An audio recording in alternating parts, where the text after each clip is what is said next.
Oi, turma, do livro História de um Sonho, Bezerra de Menezes, no capítulo 22, aquele bom sentimento pelo qual conquistou o príncipe a misericórdia do Senhor não lavou seu coração dos sentimentos de ódio e de vingança contra os dois miseráveis que lhe roubaram a pérola de sua alma, a luz de sua vida. Como então coexistirem no mesmo vaso princípios ou elementos que destroem, como o ódio e o amor, a avareza e a caridade, água e fogo? É que a carne tem instintos e o espírito sentimentos. Como o homem é carne e espírito, ele encerra em si os instintos da carne e os sentimentos do espírito. A evolução humana para o alto destino posto à humanidade consiste exatamente em depurar-se o ser da influência dos instintos sobre os sentimentos. Somente quando se consegue tal depuração é que se chega ao estado de espírito superior, isento de toda influência material. É, pois, necessária ao progresso humano a coexistência dos sentimentos e dos instintos, porque do choque de uns contra os outros é que nasce a luz, é que resulta o merecimento para a elevação do ser humano, é que se tiram os elementos da luta, sem a qual não haverá mérito, nem luz sem elevação. O príncipe, que ainda não se havia desprendido da matéria, embora já lhe tivesse vencido grande parte, como vimos nos traços expostos de sua história, devia ser ainda passível aos influxos da matéria. Daí coexistirem nele os instintos de ódio e de vingança, os sentimentos da piedade e da caridade. Meio luz, meio trevas, lá vai ele, deixando um rastro de luz pelos cuidados que dispensou a pobre velha, e enfiando-se pelas trevas em busca de saciar o ódio e o desejo de vingança, no ímpeto que procura os raptores de sua amada. Foi à casa do pai da desgraçada e achou-a deserta. Foi à casa do bandido que jurou possuí-la e deserta igualmente a encontrou. Como louco, tomou o bordão de peregrino e pedida a vênia ao pai, que lhe pôs no dedo o anel símbolo do seu poder, saiu por montes e vales, caminhos e matos cerrados à procura dos fugitivos. Correu toda a extensão dos domínios de seu pai, sem descobrir vestígios dos que procurava. Já desanimado, pensava em voltar à casa paterna, mas que horror! Como viver sem a luz dos olhos, sem a vida da alma, sem a alma do seu viver? Uma noite tenebrosa, em que todas as tempestades do céu se despejavam sobre a terra daquele mundo, ele foi refugiar-se em uma caverna cravada em monstruoso penhasco, que se sobressaía a gigantesca mata secular. Encaminhando-se para lá, notou um trilho aberto na espessura por mão de homem. Não lhe causou surpresa a descoberta, porque, assim como ele, outra pessoa poderia ter procurado amparo contra as tempestades. Seguiu o trilho e penetrou a imensa caverna, onde procurou lugar apropriado para dormir. Já próximo de amanhecer, o novo dia despertou assustado com um sonho horrível que tivera. Viu no sonho a mulher que era seu pensamento quase enxangue, trespassada por agudo punhal, vibrado pela mão do bandido que queria forçá-la a se lhe entregar. A mísera bradava por socorro e só o pedia a ele que nem a ouvia. No desespero de tal visão, acordou, e assim que acordou, ouviu com nitidez um plangente gemido, como de quem estivesse a se afinar. De um salto ergueu-se do improvisado leito e, prestando ouvidos, reconheceu que de fato alguém gemia lá no fundo da gruta. Tomar suas vestes e armaduras foi obra de um segundo, após o qual marchou cautelosamente para o ponto de onde lhe vinham os gemidos. Já a luz do dia penetrava por larga fresta do penhasco, no interior da imensa caverna, quando ele se deparou com o corpo estendido a um canto da rude habitação. Era ali que partiam gemidos e, trêmulo de emoção, dirigiu-se até lá.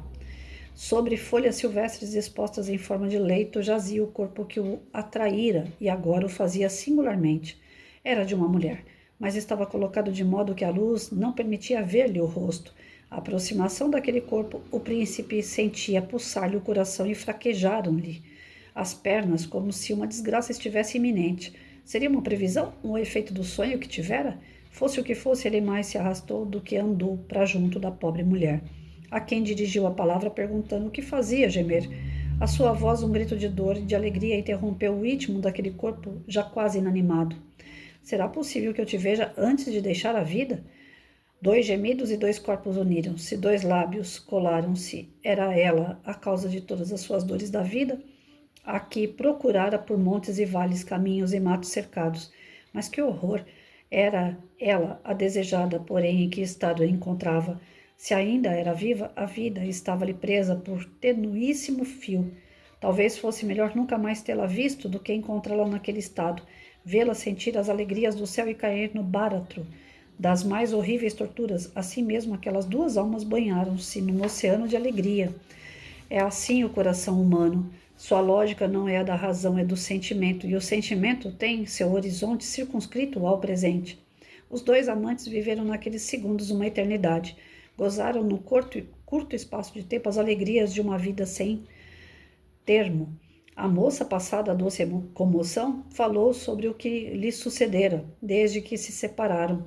Os dois corvos deram sobre ela e transportaram-na para aquele lugar, pensando ficarem ali isentos de qualquer perseguição. Não houve ameaça ou promessa que não empregassem, para que ela se rendesse ao amor de que lhe fora apresentado por seu pai.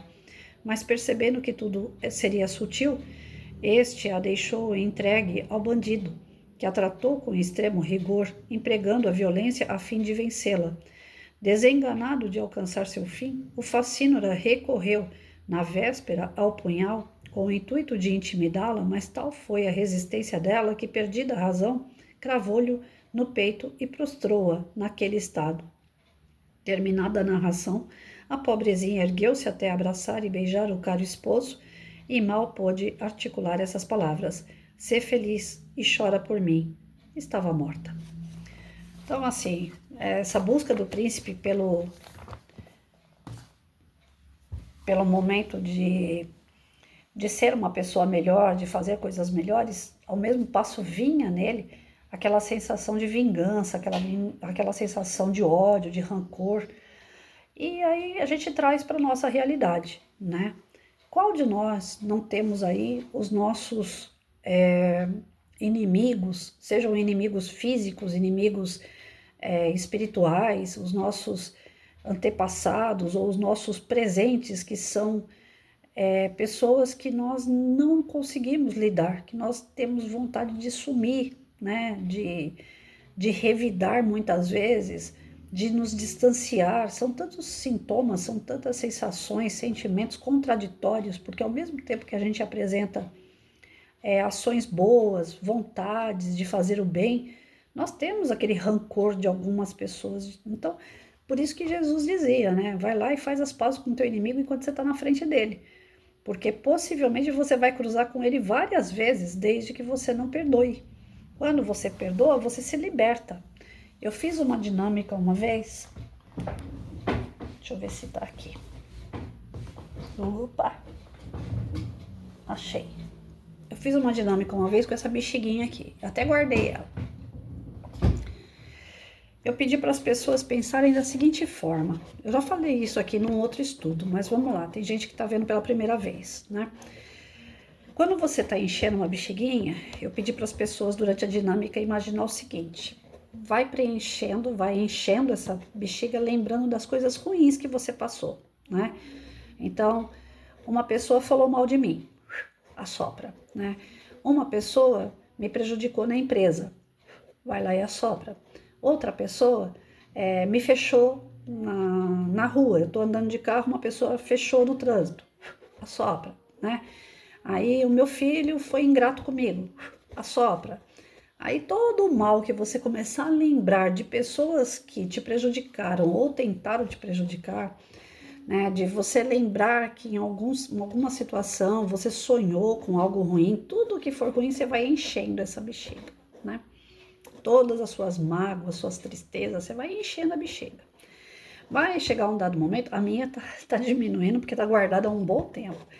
Mas eu guardei ela para ficar lembrando justamente da questão do perdão. Eu tô dentro dessa bexiga, sou eu. Essa bexiga sou eu, né? Dentro dela, eu tô guardando um monte de coisa ruim. Eu comecei a soprar e lembrar só de coisa ruim. Ela foi crescendo, crescendo. Só que à medida que eu não tinha essas coisas ruins dentro de mim, eu era leve, né?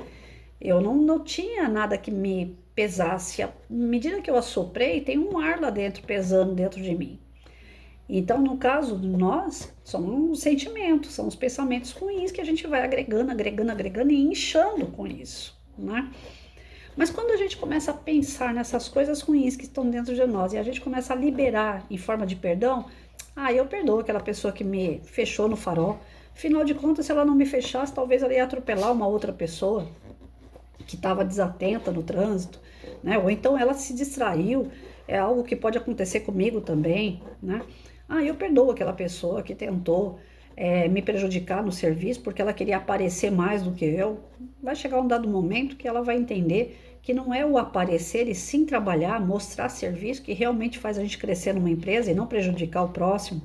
Eu perdoo aquela pessoa que anda do meu lado e fica vendo os meus passos e cria inveja na minha vida e vai tentando repetir tudo aquilo que eu faço, não porque ela é feliz fazendo aquelas coisas, mas porque ela se sente feliz em me imitar, apenas imitar. Eu estou servindo para ela um caminho que talvez um dia ela venha realmente seguir e ser feliz, mas nesse momento é só por embalo, porque ela não tem uma referência, a referência que ela tem é a minha vida, então ela tenta copiar a minha vida, então eu perdoo essa pessoa, né? Eu perdoo aquela outra pessoa que falou um palavrão, que me xingou, e aí a gente vai soltando esse ar, conforme a gente vai perdoando, isso vai soltando, e você volta a ser aquela bexiguinha vazia, leve, né? Então o texto mostra pra gente a necessidade do perdão. Como ele tinha essa raiva toda, essa ira toda, por mais que ele tivesse atitudes boas, ele não conseguia ainda ser uma pessoa boa, porque ele tinha dentro dele aquelas falhas. E Deus mostra que, através do texto, Deus mostra, né, que você pode ter todo o defeito do mundo, mas você vai ter oportunidade de perdoar, porque ele dá essas oportunidades pra gente. O momento dele rever a mulher que ele ama, ainda que nos seus últimos momentos ali, foi um presente de Deus para ele. Ele estava em busca dessa mulher, a mulher que ele ama. Então foi possível esse instante. E agarrado a esse instante, pode ser que haja uma transformação ainda maior. Você só tem duas saídas, né, quando você se depara com situações como essa. Ou você, de fato, perdoa e se libera de tudo isso, ou você vai atrás e se vinga. Se você vai atrás e se vinga, o que você está fazendo? Você está enchendo ainda mais coisas ruins dentro de você. Então, vamos refletir sobre isso. Nós estamos esvaziando ou nós estamos enchendo a nossa bexiga, né?